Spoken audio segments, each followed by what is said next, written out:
بسم اللہ الرحمن الرحیم۔ السلام علیکم ورحمۃ اللہ وبرکاتہ۔ ماں باپ کی اکلوتی اور لاڈلی بیٹی کی کہانی جو پڑھنا چاہتی تھی، کچھ بننا چاہتی تھی اور معاشرے میں اپنا اور اپنے والدین کا مقام پیدا کرنا چاہتی تھی، اور ماں باپ نے غربت کے باوجود اس کا ساتھ دیا، اس کو پڑھایا لکھایا، یہاں تک کہ ان کی بیٹی یونیورسٹی جا پہنچی۔ وہ منزل کے قریب ہی تھی کہ اچانک غریب ماں باپ کے پاؤں تلے سے زمین کھینچ لی گئی، اور زمین کھینچنے والا کوئی اور نہیں، ان کی اپنی لاڈلی بیٹی تھی۔ کیونکہ دوستو، آج جو دل دہلا دینے والی کہانی میں آپ کے سامنے بیان کرنے جا رہا ہوں، کہنے کو تو یہ ایک خاندان کی کہانی ہے، بلکہ میرا تو خیال ہے کہ اسے کہانی کہنا مناسب ہی نہیں ہوگا۔ یہ دکھ ہے، اذیت ہے، یہ وہ کرب ہے جو شاید رات کی تنہائی میں آنسوؤں کی صورت تکیے میں جذب ہوتا ہوگا، کسی سے کہنے کے لائق تو ہے نہیں۔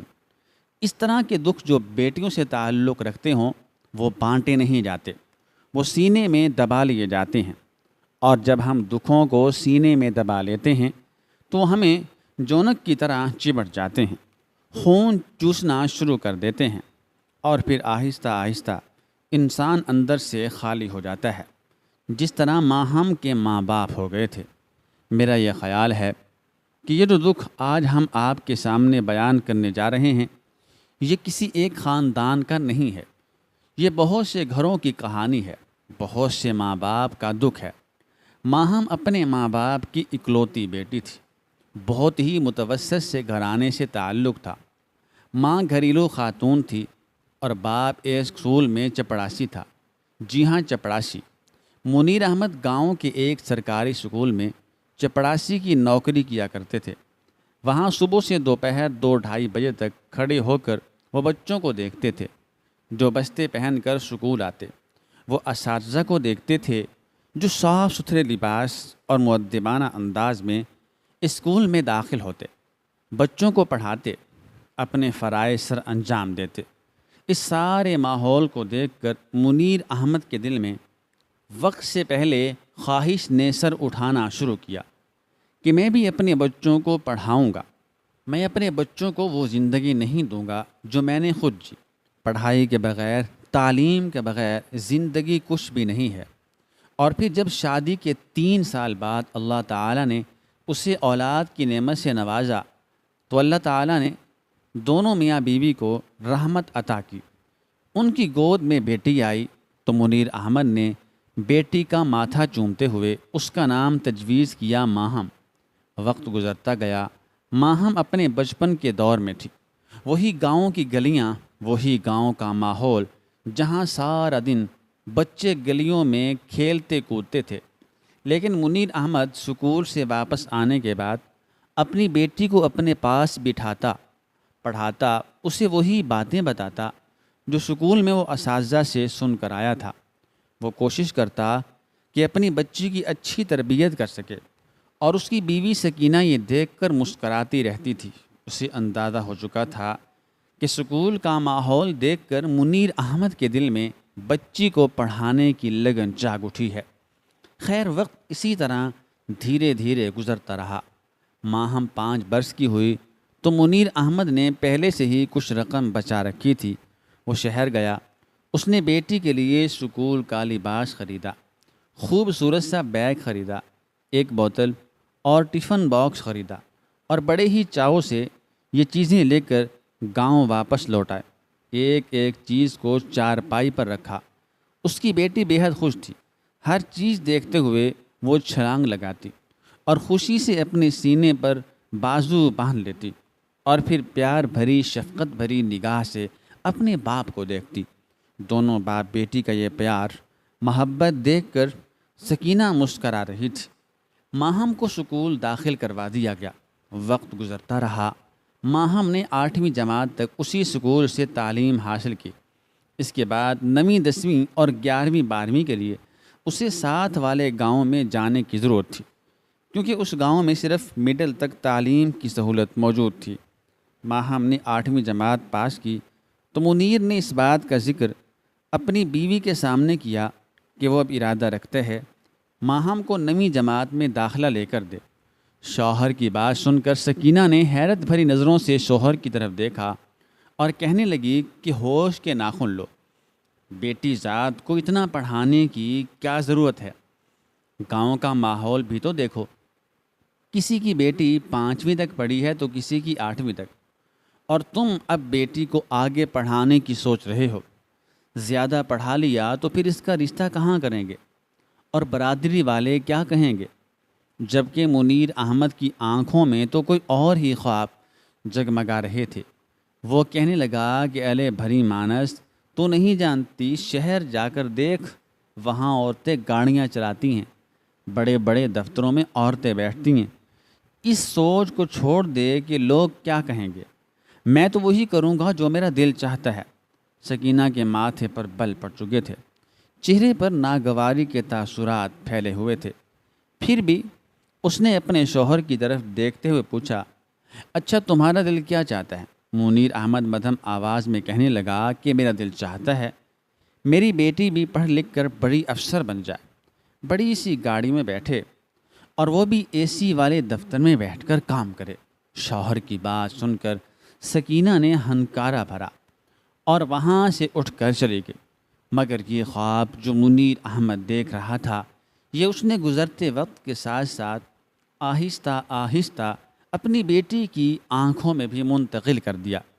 اب دونوں باپ بیٹی ایک ہی خواب دیکھ رہے تھے، پڑھنے کا، کچھ کرنے کا، آگے بڑھنے کا، نام اور مقام پیدا کرنے کا۔ اور پھر وہی ہوا جو منیر احمد نے سوچا تھا۔ اس نے ماہم کا داخلہ ساتھ والے گاؤں میں 9ویں جماعت میں کروا دیا۔ صبح وقت سے پہلے وہ بیٹی کو چھوڑنے کے لیے جاتا اور واپسی کے لیے ماہم چھٹی کے بعد وہیں ایک سایہ دار درخت کے نیچے باپ کا انتظار کرتی۔ منیر احمد سائیکل پر بیٹی کو لینے جاتا، خوشی خوشی بیٹی کو لے کر واپس اپنے گاؤں کی طرف آتا۔ راستے بھر میں دونوں باپ بیٹی باتیں کرتے۔ ماہم باپ کو اپنے اسکول کی باتیں بتاتی، جسے منیر احمد بڑی توجہ اور دلچسپی سے سنتا، یوں ہنستے مسکراتے یہ سفر کٹ جاتا۔ ماہم نے 9ویں جماعت کا امتحان اچھے نمبروں سے پاس کیا اور پھر 10ویں میں بھی پوزیشن حاصل کی۔ خوشی کے اس موقع پر منیر احمد نے آس پاس کے گھروں میں مٹھائی بھی بانٹی، کچھ لوگوں نے مبارکباد دی اور کچھ نے باتیں کی، لیکن منیر احمد کو کسی کی باتوں سے کوئی فرق نہیں پڑتا تھا۔ وہ اور اس کی بیٹی تو قدم قدم اپنے خواب کی طرف بڑھ رہے تھے۔ دونوں باپ بیٹی بہت خوش تھے۔ 11ویں جماعت میں داخلہ لے لیا گیا۔ یوں 2 سال میں 11ویں اور 12ویں کا امتحان بھی پاس ہو چکا تھا۔ ماہم بہت ذہین لڑکی تھی، سنجیدہ طبیعت کی، دوسرے بچوں کی طرح ارد گرد بیٹھ کر، کھڑے ہو کر باتوں میں یا دیگر فضول سرگرمیوں میں اپنا وقت ضائع کرنے کی بجائے وہ پڑھائی پر بھرپور توجہ دیتی تھی، اور یہی وجہ تھی کہ اس نے اعلیٰ نمبروں سے اپنا امتحان بھی پاس کر لیا۔ اب وہ بہت خوش تھی، ایکسائٹڈ تھی، کیونکہ اب شہر جانے کا وقت آ چکا تھا۔ شہر کی کسی بڑی یونیورسٹی میں اس کا داخلہ ہوگا۔ بیٹی خوش تھی، لیکن باپ پریشان، کیونکہ اب ایک بڑے خرچے کا موقع تھا۔ گو کہ منیر احمد نے پہلے سے کچھ بچت کرنا شروع کر دی تھی، لیکن اس کے باوجود یونیورسٹی کا داخلہ، سیمیسٹر کی فیس اور اس کی کتابیں اور پھر کچھ کپڑے بھی تو ضرورت سے زیادہ چاہیے تھے، کیونکہ ہاسٹل میں رہنا ہوگا، اور پھر ہاسٹل کے اخراجات الگ۔ منیر احمد نے کچھ سوچ بچار کے بعد اسکول میں 2-3 اساتذہ سے بات کی، انہیں بتایا، ساری صورتحال سے آگاہ کیا، تو ان اساتذہ نے جیسے ہی یہ سنا کہ منیر احمد اپنی بیٹی کو پڑھانے کی کوشش کر رہا ہے اور 12ویں جماعت کا امتحان پاس بھی کر لیا ہے اور اب شہر جانے کا موقع ہے اور ماہم کسی بڑی یونیورسٹی میں داخلہ لینا چاہتی ہے، تو استاد یہ بات سن کر بہت خوش ہوئے۔ سب نے منیر احمد کی مدد بھی کی، اور کچھ لوگوں سے منیر احمد نے قرضے کے نام پر بھی رقم پکڑ لی۔ اس کا خیال تھا کہ وہ دھیرے دھیرے اپنی تنخواہ سے کٹاتا رہے گا، ایک بار بیٹی کا داخلہ ہو جائے، اور پھر اس طرح بڑی مشکل سے کچھ اپنی جمع شدہ رقم، کچھ ادھار پکڑ کر، کچھ اساتذہ کی مدد سے انہیں رحمت نے اپنی بیٹی کا داخلہ شہر کی ایک اچھی یونیورسٹی میں کروا دیا۔ دونوں باپ بیٹی اپنے خواب کے کچھ اور قریب ہو چکے تھے، خوش تھے کہ منزل آنے والی ہے، بس کچھ سفر اور باقی ہے، بس کچھ محنت اور باقی ہے۔ ماہم خوب دل لگا کر محنت کر رہی تھی۔ گو کہ یونیورسٹی کا ماحول شہر کا ماحول گاؤں سے بہت مختلف تھا۔ بہت سی چیزیں ماہم کو یہاں ایسی ملیں جو اس کی توجہ کھینچ سکتی تھیں اور کھینچ رہی تھیں، لیکن پھر بھی ماہم ان سب کو پسے پش ڈالتے ہوئے اپنی پڑھائی کی طرف بھرپور توجہ دے رہی تھی، کیونکہ وہ جانتی تھی کہ اس کے والدین کس طرح محنت اور مشقت کرتے ہوئے اس کی پڑھائی کے اخراجات کو پورا کر رہے ہیں۔ اور دوسری طرف گاؤں میں منیر احمد نے سکول سے آنے کے بعد کچھ اور کام کرنے کا سوچا، کیونکہ وہ جانتا تھا کہ اب یونیورسٹی کے ہر سیمسٹر کے لیے اسے یوں ادھار نہیں ملے گا۔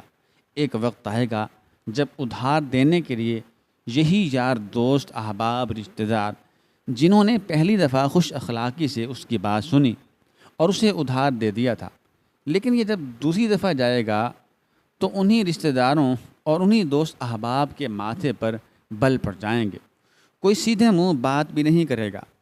لہٰذا 2-2:30 جب وہ سکول سے واپس آ جایا کرتا تھا، اب وہ یہ سوچ رہا تھا کہ اب ایسا کون سا کام کیا جائے جس سے اضافی آمدنی اچھی مل سکے۔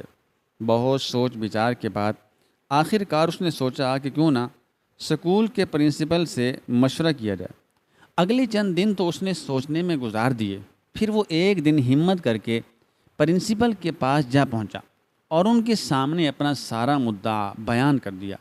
منیر احمد کی بات سن کر پرنسپل بھی کچھ دیر پرسوچ نگاہوں سے اس کی طرف دیکھتے رہے اور کہنے لگے کہ منیر احمد تم فکر نہ کرو، میں اس بارے میں کچھ کرتا ہوں۔ اور پھر تقریباً اس بات کو 1 ہفتہ ہی گزرا تھا۔ 1 ہفتے کے بعد ایک دن پرنسپل صاحب نے منیر احمد کو اپنے دفتر میں بلایا۔ اندر داخل ہوتے ہی منیر احمد نے سر کے اشارے سے پرنسپل کو سلام کیا تو انہوں نے کرسی کی طرف اشارہ کر کے اسے بیٹھنے کا کہا۔ منیر نے نشست سنبھالی تو پرنسپل صاحب کہنے لگے کہ تمہارا یہ مسئلہ تو حل ہو گیا ہے، تمہارے لیے ایک عدد نوکری کا بندوبست ہو چکا ہے، اور وہ بھی شام کے وقت، کیونکہ دن میں تو تم یہاں سکول میں ہوتے ہو۔ پرنسپل صاحب کی بات سن کر منیر احمد کے چہرے پر خوشی اور تشکر کے تاثرات پھیل گئے۔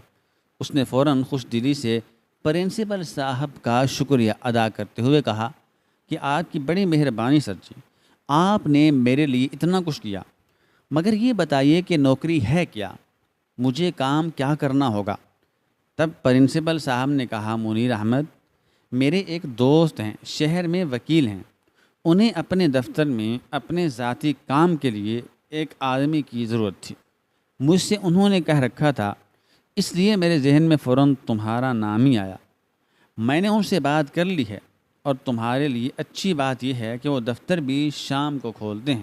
تم یہاں سکول سے فارغ ہونے کے بعد سیدھا گھر جاؤ، کچھ دیر آرام کرو، کھانا وغیرہ کھاؤ، اور پھر شہر چلے جایا کرنا۔ وہاں تقریباً تمہیں 3 سے 4 گھنٹے ان کے ساتھ رہنا ہوگا۔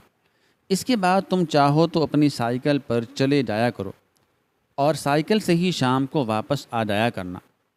چاہو تو تم اس کے لیے بس پکڑ سکتے ہو، شہر سے بس پکڑ کر واپس آ جایا کرنا، تمہارے لیے سہولت رہے گی۔ پرنسپل صاحب کی بات سن کر منیر احمد نے فوراً اس بات میں سر ہلایا اور ہاتھ جوڑتے ہوئے ان کا شکریہ ادا کرتے ہوئے اس نے کارڈ میز سے اٹھا کر اپنی جیب میں ڈالا اور دفتر سے باہر نکل گیا۔ اس دن منیر احمد بہت خوش تھا۔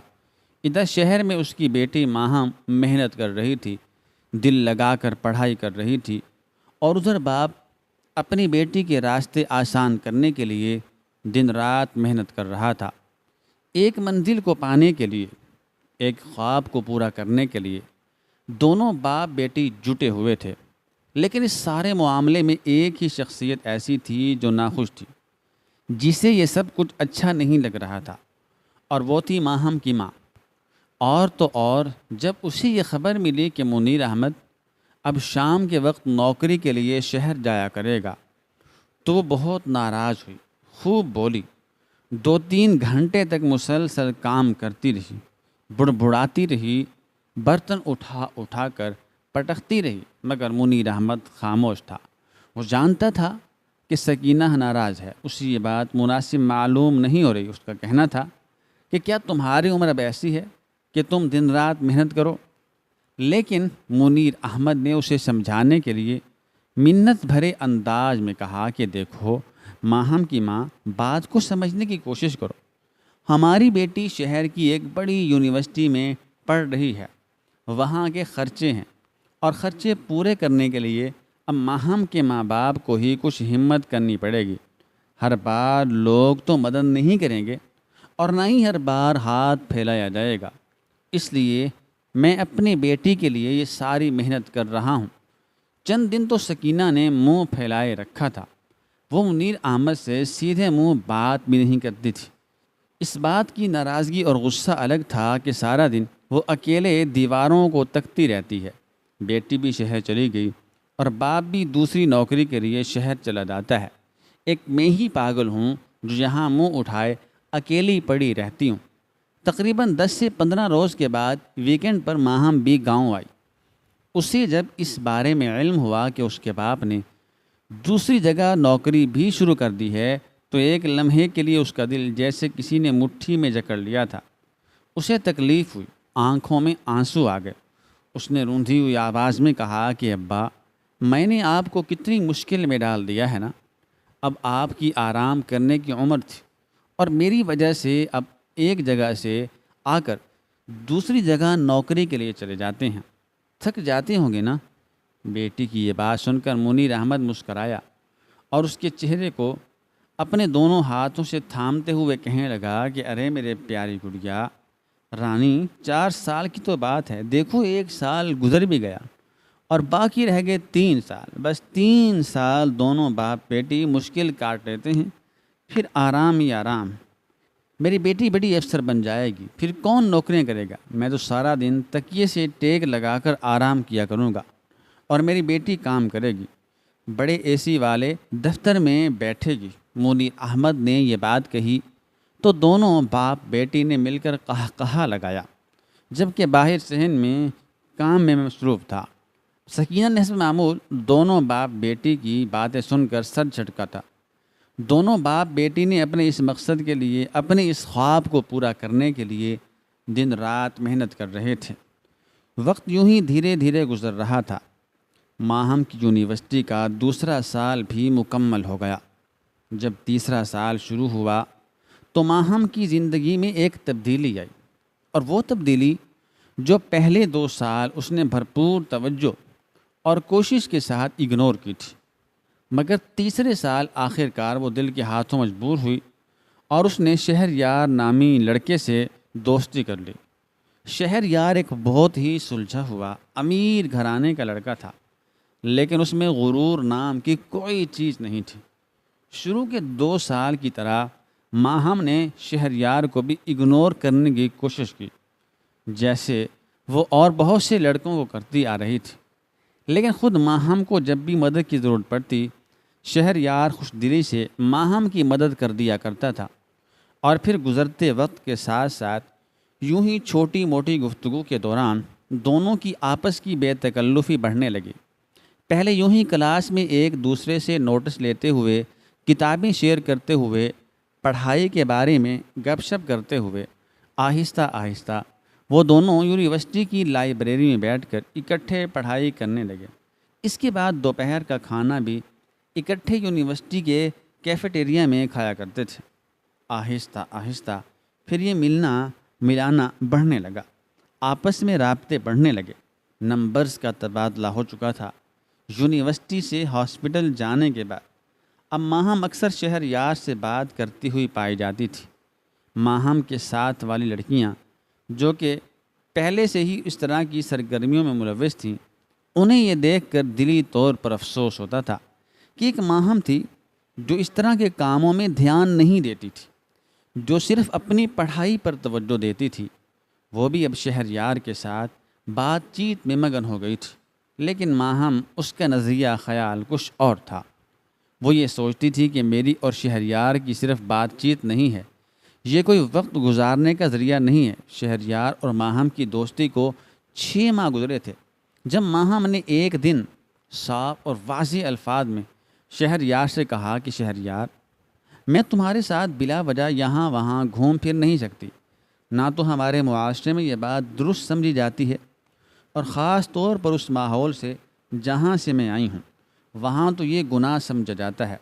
لہٰذا میں تمہیں پہلے ہی بتا دینا چاہتی ہوں کہ اگر تو تم میرے ساتھ محض دوستی رکھنا چاہتے ہو یا وقت گزاری کرنا چاہتے ہو تو میری طرف سے معذرت قبول کرو، لیکن اگر تم ہمارے اس ریلیشن شپ کو لے کر سیریس ہو، مجھ سے شادی کرنا چاہتے ہو، تو پھر میں تمہارا ساتھ دے سکتی ہوں۔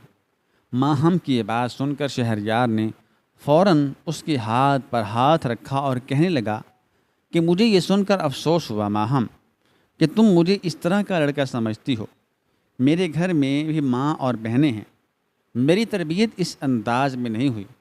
میرے ماں باپ نے میری تربیت بھی اس انداز میں کی ہے کہ دوسروں کی بہو بیٹیاں وقت گزاری کا باعث نہیں ہوتی۔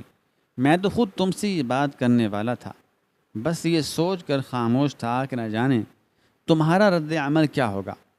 میں تو یہی سوچ کر خوف زدہ تھا کہ کہیں تم میری بات کا برا نہ منا جاؤ، کہیں تم مجھ سے ملنا جلنا نہ چھوڑ دو۔ میں تمہیں کھونے سے ڈرتا ہوں ماہم۔ شہریار نے یہ بات نے جذب، پیار اور محبت سے کہی تھی کہ ماہم اس وقت اپنے آپ کو دنیا کی خوش قسمت ترین لڑکی تصور کر رہی تھی۔ اس کے پاؤں زمین پر نہیں لگ رہے تھے، اسے یوں محسوس ہو رہا تھا جیسے وہ ہواؤں میں اڑ رہی ہو۔ اس نے اور شہریار نے ایک دوسرے سے بات کی، ساری عمر ساتھ نبھانے کے وعدے، ہر دکھ سکھ میں ایک ساتھ قدم سے قدم ملا کر چلنے کے وعدے کیے۔ وقت گزرتا رہا اور گزرتے وقت کے ساتھ ساتھ ان دونوں کی دوستی گہری ہوتی جا رہی تھی۔ اب جب دونوں نے ایک دوسرے کے سامنے یہ بات بھی واضح کر دی تھی کہ مستقبل میں پڑھائی سے فارغ ہونے کے بعد وہ شادی کریں گے، تو اب کوئی روک ٹوک نہیں تھی۔ اب تو ماہم ہر وقت اس کے ساتھ پائی جاتی تھی، اور دوسری طرف ماہم کے ماں باپ اس بات سے بے خبر تھے، مگر ماہم کا اپنے باپ کے ساتھ رشتہ ہی ایسا تھا کہ وہ جانتی تھی کہ جب وہ اپنے باپ کو بتائے گی، اسے سمجھائے گی، تو وہ شہریار سے اس کے رشتے کے لیے جلد مان جائیں گے۔ اسے یقین تھا کہ اس کے ماں باپ اس کے لیے کوئی رکاوٹ کھڑی نہیں کریں گے، اور شاید ایسا ہو بھی جاتا اگر بات شادی تک پہنچتی تو۔ ماہم کے ماں باپ اب بھی یہ سمجھ رہے تھے کہ ان کی بیٹی شہر میں پڑھائی میں مصروف ہے، ان کی بیٹی بڑی افسر بننے کے لیے دن رات محنت کر رہی ہے۔ ایسا نہیں تھا کہ ماہم اب توجہ سے نہیں پڑھتی تھی، پڑھائی اس کی اب بھی جاری تھی، نمبر وہ اب بھی اچھے لے رہی تھی، مگر اس کی توجہ بڑھ چکی تھی۔ دونوں کے درمیان رابطے بڑھ گئے تو دوریاں ختم ہو گئیں، دوریاں ختم ہوئیں تو بعد حدیں بھی پار ہونے لگیں۔ قرآن پاک میں اللہ تعالیٰ ارشاد فرماتا ہے کہ ایک نامحرم مرد اور عورت کے درمیان تیسرا شیطان ہوتا ہے، اور یہاں بھی شیطان موجود تھا اور نازک وقت کا انتظار کر رہا تھا، اور وہ ایسا وار کرنے والا تھا جس سے بچنا ناممکن تھا۔ اور پھر وہ وقت آ گیا۔ ایسی ہی ایک رات تھی، آدھی رات کا وقت تھا۔ ماہم کمبل کے اندر گھسی ہوئی تھی، لیکن موبائل کی روشنی کمبل میں پھیلی ہوئی تھی۔ وہ ویڈیو کال پر تھی، شہریار سے باتیں کرنے میں مصروف تھی۔ اس نے کانوں میں ہینڈ فری لگا رکھی تھی جب ہمیشہ کی طرح شہریار نے اپنی مخمور آواز میں اس سے ایک مطالبہ کیا، اسے اپنی ایک تصویر بھیجنے کا کہا۔ ماہم نے فوراً شہریار کی بات مانتے ہوئے اپنی ایک تصویر کھینچ کی اور اسے بھیج دی۔ شہریار نے جواب میں رونے والا ایموجی بھیجا۔ ماہم نے پوچھا کیا ہوا؟ شہریار کہنے لگا کہ ایسی تصویر نہیں، یہ ایسے تو میں تمہیں دن بھر دیکھتا ہوں۔ ماہم نے معصوم بنتے ہوئے اسے سوال کیا تو پھر وہ کیسی تصویر چاہتے ہو؟ شہریار نے کہا کہ میں تمہاری خوبصورتی دیکھنا چاہتا ہوں، اور وہ جو تم نے چھپا رکھی ہے۔ ماہم انکار کرتی رہی، شہریار اصرار کرتا رہا، اور آخرکار ماہم کا دل پگھل گیا جب شہریار نے کہا کہ اچھا ٹھیک ہے، کیا فائدہ بات کرنے کا جب تمہیں مجھ پر اعتبار ہی نہیں ہے؟ ایسے تعلق قائم رکھنے کا بھی کیا فائدہ؟ ماہم فوراً نہیں کرنے لگی، وہ اس سے معافی مانگنے لگی۔ اسے کہنے لگی کہ میرا یہ مقصد نہیں تھا، تم ناراض مت ہو، میں تمہیں ابھی تصویر بھیجتی ہوں۔ اور پھر ماہم نے وہ قدم اٹھایا جو اسے تباہی اور بربادی کے دہانے پر لے گیا۔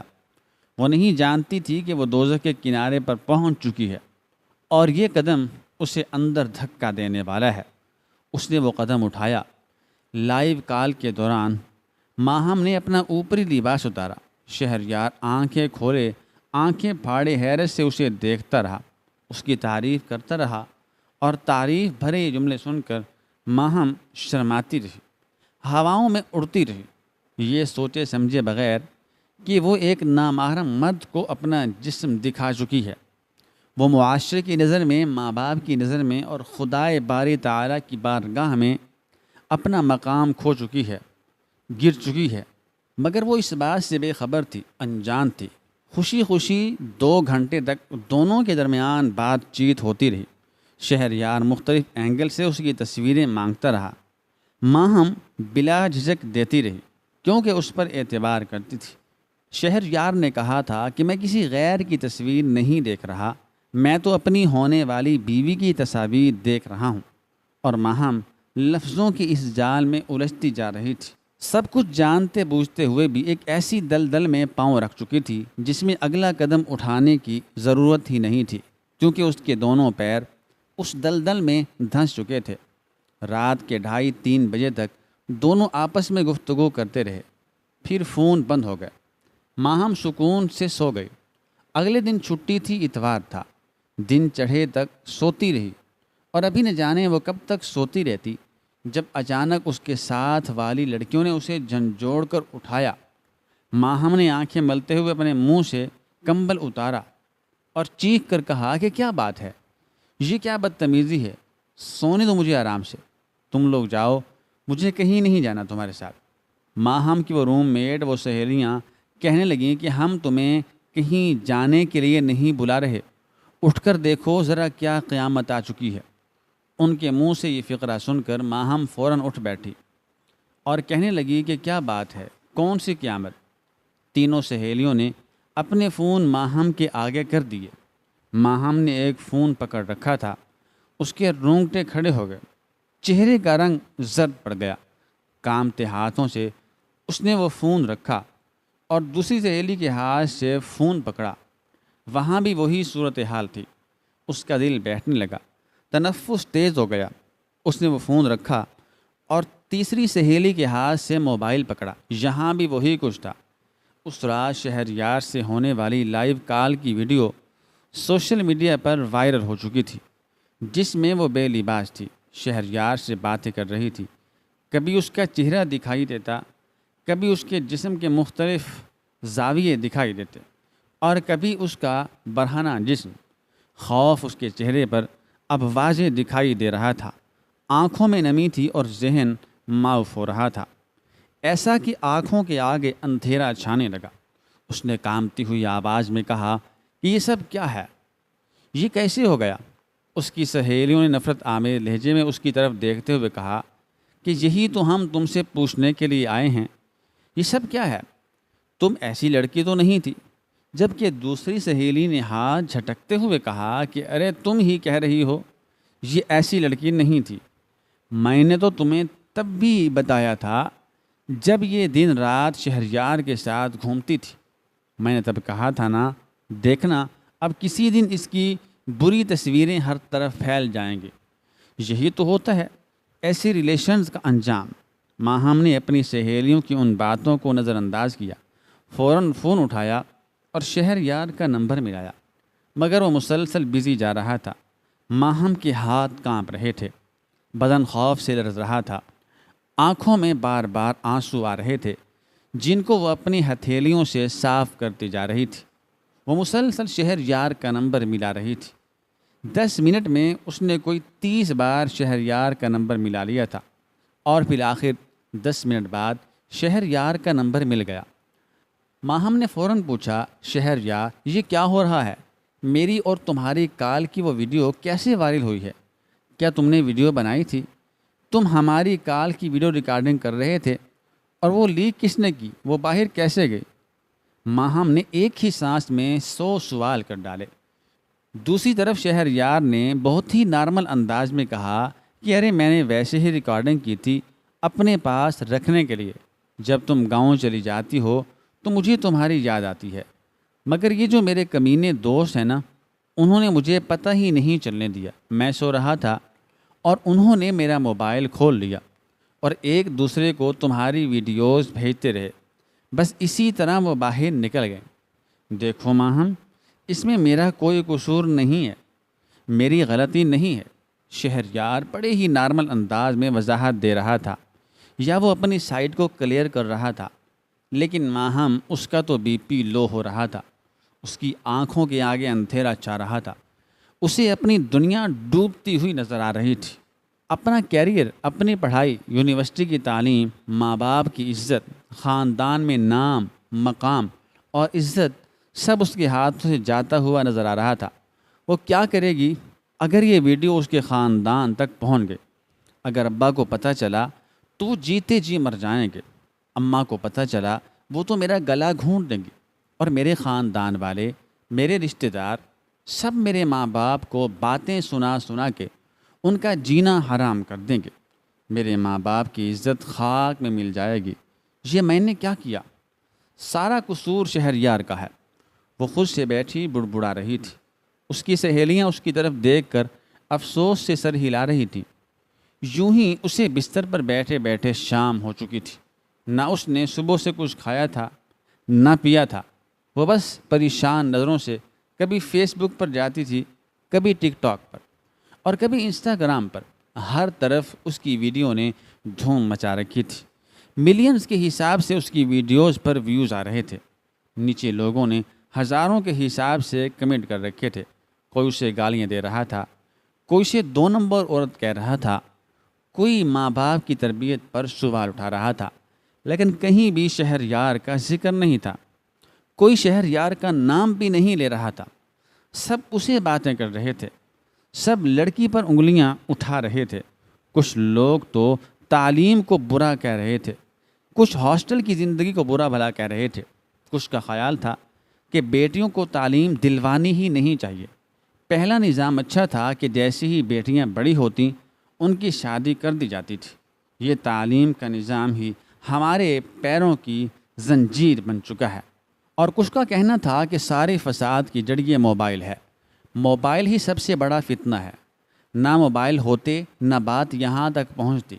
ماہم یہ سب دیکھتی جا رہی تھی اور اس کا سر درد سے پھٹ رہا تھا، اور وہ رو رہی تھی، بلک رہی تھی، مگر اس کی سننے والا کوئی بھی نہیں تھا، کیونکہ اس کی سہیلیاں بھی کمرے سے جا چکی تھیں۔ وہ سب تیار ہو کر باہر کھانا کھانے کے لیے جا چکی تھیں، کیونکہ آج چھٹی کا دن تھا۔ چھٹی کے دن سبھی انجوائے کیا کرتے تھے، مگر ماہم تھی کہ اندر بیٹھی رو رہی تھی۔ کبھی اپنی قسمت کو کوستی، کبھی اپنے آپ کو کوستی، کبھی شہریار کو گالیاں دینے لگتی، مگر اب سب کچھ بیکار تھا، کیونکہ اس نے تو ایک قدم اٹھا لیا۔ اب تو رد عمل کا وقت تھا، اب تو رد عمل سامنے آنا تھا۔ اتوار کا دن یوں ہی گزر گیا، رات بھی گزر گئی۔ اگلا دن طلوع ہوا، ماہم کی سہیلیاں تیار ہوئیں اور یونیورسٹی چلی گئیں، لیکن ماہم اس کے اندر اتنی ہمت ہی نہیں تھی کہ وہ دروازے سے باہر قدم رکھتی۔ اس کی سہیلیوں نے بتایا کہ ہر طرف تمہاری باتیں ہو رہی ہیں، ساری یونیورسٹی میں اس وقت تمہارا نام ہی گونج رہا ہے۔ تبھی ایک سہیلی نے دوسری سہیلی کے کندھے پر ہاتھ مارتے ہوئے کہا کہ اچھا ویسے ایک بات تو ہے، ماہم کی تو خوب چرچا ہو گئی ہے، کیسے ماہم ایک ہی رات میں مشہور ہو گئی۔ یہ بات سن کر ماہم نے شرمندگی سے سر جھکا لیا۔ تبھی اس کا موبائل فون بجنے لگا۔ یہ اس کی یونیورسٹی کے ٹیچر کا فون تھا۔ ماہم ان کی پسندیدہ اسٹوڈنٹ تھی۔ ماہم خاموشی سے اسکرین پر چمکتے ہوئے اپنے استاد کے نمبر کو دیکھتی رہی۔ بیل بجتی رہی اور کچھ دیر بعد فون خاموش ہو گیا۔ ماہم کے اعصاب چٹک رہے تھے، سر درد سے پھٹ رہا تھا۔ اس نے آج بھی حلق سے ایک نوالہ بھی نہیں اتارا تھا۔ کچھ دیر بعد ایک اور ٹیچر کی کال آنے لگی۔ ماہم اب ہچکیوں سے رو رہی تھی۔ اسے سمجھ نہیں آ رہی تھی کہ وہ کیا کرے، کیسے باہر نکلے گی، دنیا کو فیس کیسے کرے گی۔ ان سوالات کے جواب کیسے دے گی؟ وہ اپنی اساتذہ کی نظر میں گر چکی تھی۔ اس نے یہ کال بھی اٹینڈ نہیں کی، مگر کچھ ہی دیر بعد اس کے موبائل پر جیسے فون کال کا تانتا بن چکا تھا۔ اس کے ماموں کا فون آنے لگتا تو کبھی خالہ کا، کبھی کسی رشتہ دار کی طرف سے کال موصول ہونے لگتی تو کبھی کسی کی طرف سے۔ وہ سب لوگ جو عام طور پر کبھی کبھار ملاقات کیا کرتے تھے، آج ان سب کے فون آ رہے تھے۔ ماہم جانتی تھی وہ سب کیا جاننا چاہتے ہیں۔ ماہم مسلسل نفی میں سر ہلا رہی تھی۔ اس نے اپنے دکھتے ہوئے سر کو تکیے پر گرایا۔ اس کے دماغ میں مختلف طرح کی سوچیں گردش کر رہی تھیں، مگر اس کے سامنے کوئی حل نہیں تھا۔ اس ساری صورتحال سے باہر نکلنے کا، اس ساری صورتحال سے نمٹنے کا کوئی طریقہ نہیں تھا۔ وہ مسلسل رو رہی تھی۔ اب تو رو رو کر اس کے آنسو بھی خشک ہو چکے تھے، اور بجائے اسے تسلی دینے کے اس کی سہیلیاں دوسرے بیڈ پر بیٹھی اس کی طرف دیکھ کر افسوس سے سر ہلا رہی تھیں اور ایک دوسرے کو کہہ رہی تھیں کہ دیکھو اب کیسے رو رہی ہے، کیسے بلک رہی ہے، دیکھو اس طرح کا قدم اٹھانے سے پہلے سوچنا چاہیے تھا۔ جب تم نے کمبل کے اندر چھپ چھپ کر یہ ساری حرکتیں کر لیں تو اب اسے فیس کرنے کا حوصلہ بھی پیدا کرو۔ ماہم خاموشی سے ان کی باتیں سن رہی تھی، کیونکہ اس کے پاس جواب دینے کے لیے کچھ بھی نہیں تھا۔ وضاحت کرنے کے لیے اس کے پاس الفاظ ہی نہیں تھے۔ وہ اب کس کس کو پکڑ کر بتائے گی کہ میرا کردار ایسا نہیں ہے، میں بری لڑکی نہیں ہوں، میں برے کردار کی نہیں ہوں۔ اب ہر کسی کی نظر میں وہ برے کردار کی لڑکی تھی۔ کچھ ہی دیر گزری تھی کہ ماہم کا موبائل پھر سے بجنے لگا۔ اس نے وہیں لیٹے لیٹے موبائل کی سکرین پر نظر دوڑائی تو اس کا دل بری طرح سے کانپنے لگا۔ یہ اس کے ابا کا نمبر تھا۔ اپنی آنکھوں کو ہاتھوں کی پشت سے رگڑتے ہوئے ماہم نے سوچا اب یہ خبر ابا تک بھی پہنچ گئی ہوگی، ان کے موبائل پر بھی میری ویڈیو چل رہی ہوگی۔ وہ کیا سوچ رہے ہوں گے؟ ابا گھر سے باہر کیسے نکلیں گے؟ لوگوں کا سامنا کیسے کریں گے؟ اور میں ابا کی نظروں سے نظر کیسے ملاؤں گا؟ میں تو پڑھنے آئی تھی، بڑی افسر بننے آئی تھی، اور یہ میں نے کیا کیا؟ موبائل بج بج کر اب بند ہو چکا تھا، مگر 10 منٹ بعد دوبارہ سے کال آنے لگی۔ پھر سے اس کے باپ کا نمبر سکرین پر جگمگا رہا تھا۔ ماہم بے بسی سے فون کو دیکھتی رہی، مگر اس میں اتنی ہمت ہی نہیں تھی کہ وہ ہاتھ بڑھا کر فون آن کرتی، کان سے لگاتی اور اپنے باپ کے سوالوں کے جواب دیتی۔ یہ دن بھی ختم ہو چکا تھا، رات سر پر آ چکی تھی۔ اس کی سہیلیاں ایک بار پھر سے تیار ہوئیں اور کھانا کھانے کے لیے کمرے سے باہر نکل گئیں۔ ماہم اکیلی کمرے میں تھی۔ وہ سوچ رہی تھی اب مجھے کیا کرنا چاہیے۔ میں نے ابا کا فون نہیں اٹھایا، انہوں نے 10 بار فون کیا۔ صبح ہو گئی تو وہ شہر پہنچ جائیں گے، وہ ہاسٹل آ جائیں گے، میں ان کا سامنا کیسے کروں گی؟ میں ان سے نظریں کیسے ملاؤں گی؟ یہ سب سوچتے سوچتے ماہم کا دماغ جیسے پھٹنے کے قریب تھا، اور پھر اس نے ایک فیصلہ کر لیا۔ اس نے بھی وہ قدم اٹھانے کا فیصلہ کیا۔ ایک انتہائی قدم وہ اٹھا چکی تھی، دوسرا اٹھانے کا فیصلہ کر چکی تھی، کیونکہ اب اسے ہر طرف اندھیرا نظر آ رہا تھا اور اس اندھیری دلدل سے باہر نکلنے کا کوئی راستہ نہیں تھا۔ ماہم اٹھی، اس نے کمرے کے اندر سے کنڈی لگائی، بیڈ کے پاس پڑا ایک سٹول اپنے بستر پر رکھا اور پھر سر اونچا کر کے پنکھے کی طرف دیکھنے لگی۔ تکیے کے نیچے سے دوپٹہ نکالا اور اپنے ارادے کو عملی جامہ پہنا دیا۔ وہ آنکھیں بند کر چکی تھی، کیونکہ آنکھیں کھلی رکھنے کے لیے عزت کا ہونا ضروری تھا، جسے وہ کھو چکی تھی۔ تقریباً 1 گھنٹہ گزر چکا تھا جب اس کی سہیلیاں واپس آئیں۔ انہوں نے دروازے پر دستک دی، 1 بار، 2 بار، 3 بار۔ جب اندر سے کسی نے دروازہ نہ کھولا تو انہیں اندازہ ہو چکا تھا کہ کوئی گڑبڑ ہے۔ انہوں نے فوراً شور مچایا۔ ہاسٹل کا چوکیدار بھاگا اندر آیا، سیکیورٹی گارڈ کو بلایا گیا، دروازہ توڑا گیا اور سامنے وہی منظر تھا۔ ماہم بے حس و حرکت پنکھے سے جھول رہی تھی۔ کچھ دیر بعد اس کے والدین کو اس حادثے کی اطلاع کر دی گئی تھی۔ ماہم کے والد آ گئے۔ اس دن پہلی بار وہ اپنی بیٹی کے ساتھ شہر سے گاؤں کی طرف جا رہے تھے، مگر ایمبولینس میں ان کی بیٹی خاموشی سے سفید چادر اوڑھے لیٹی تھی، اور وہ اس کے پاس بیٹھے ساکت نظروں کے ساتھ اس کا چہرہ تک رہے تھے۔ انہیں اب تک یقین نہیں آ رہا تھا کہ ان کی سمجھدار سلجھی ہوئی بیٹی ایسا قدم بھی اٹھا سکتی ہے۔